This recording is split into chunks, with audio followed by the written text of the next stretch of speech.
নীলজ বাংলাদেশি তরুণীকে নিয়ে যা বললেন শিল্পা শেঠির স্বামী। ভুয়া কাগজপত্র ব্যবহার করে ভারতে অবৈধভাবে বসবাসের অভিযোগে বৃহস্পতিবার মহারাষ্ট্রের উল্লাসনগর থেকে গ্রেফতার করা হয় বাংলাদেশি এক তরুণীকে, যার নাম রিয়া অরবিন্দা ভার্দে এবং যিনি নীল ছবির অভিনেত্রী বলে দাবি করা হচ্ছে। ভারতীয় সংবাদ মাধ্যমের একাধিক প্রতিবেদনে বলা হয়েছে, গ্রেফতারকৃত তরুণী বলিউড অভিনেত্রী শিল্পা শেঠির রাজকুন্দ্রা প্রোডাকশনের নীল সিনেমার প্রজেক্টে কাজ করছিলেন। যদিও রাজকুন্দ্রা অভিযোগগুলোকে মিথ্যা বলে দাবি করেছেন। এই অভিনেত্রীকে চেনেন না বলেও মন্তব্য করেছেন তিনি বলেন, আমার সম্পর্কে ছড়ানো এই ভুয়া খবরে গভীরভাবে মর্মাহত। রিপোর্টগুলোতে দাবি করা হয়েছে একজন অবৈধ অভিবাসী আমার জন্য কাজ করেছিলেন বা আমার একটি অনুমতি প্রযোজনা সংস্থার সঙ্গে যুক্ত ছিলেন। আমি খুব স্পষ্ট করে বলতে চাই, এই মহিলার সঙ্গে কখনো দেখা হয়নি, তাকে আমি চিনি না বা আমার মালিকানাধীন কোনো প্রতিষ্ঠানে তিনি কাজ করতেন না। রাজা আরও জানান, এসব ভিত্তিহীন খবর কেবল আমার খ্যাতিকেই ক্ষতিগ্রস্ত করছে না, আমার নামকে ব্যবহার করা হচ্ছে লোকের নজর টানার জন্য। আমি এ ধরনের মিথ্যা অভিযোগ সহ্য করব না। রাজ্যে আইনি পদক্ষেপের কথা ভাবছেন তাও জানিয়েছেন। তার আইনজীবী প্রশান্ত পাতিল জানান, কিছু সংবাদ মাধ্যমে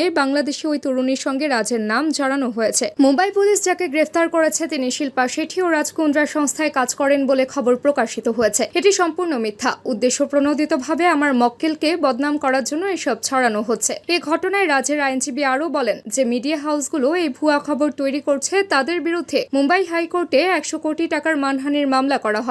এদিকে বছর খানেক আগেই নীল সিনেমা ছবি বানানোর প্রযোজনা সংস্থা চালানোর দায়ে গ্রেফতার হয়েছিলেন শিল্পা শেঠির স্বামী। মাসখানেক কারাগারেও ছিলেন তিনি। প্রসঙ্গত, কয়েকদিন আগে মুম্বাই পুলিশের কাছে গোপন খবর আসে, মুম্বাইয়ের নাভালি এর অম্বরনাথে একটি বাংলাদেশি পরিবার জাল কাগজপত্র ব্যবহার করে বসবাস করছে। এরপর এ নিয়ে তদন্ত শুরু হয়। সেই তদন্তের জেরেই রিয়াকে গ্রেফতার করা হয়। বর্তমানে তিনি কারাগারে রয়েছেন।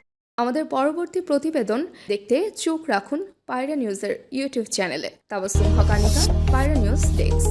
আর চ্যানেলটি ভালো লাগলে লাইক, শেয়ার ও সাবস্ক্রাইব করতে ভুলবেন না।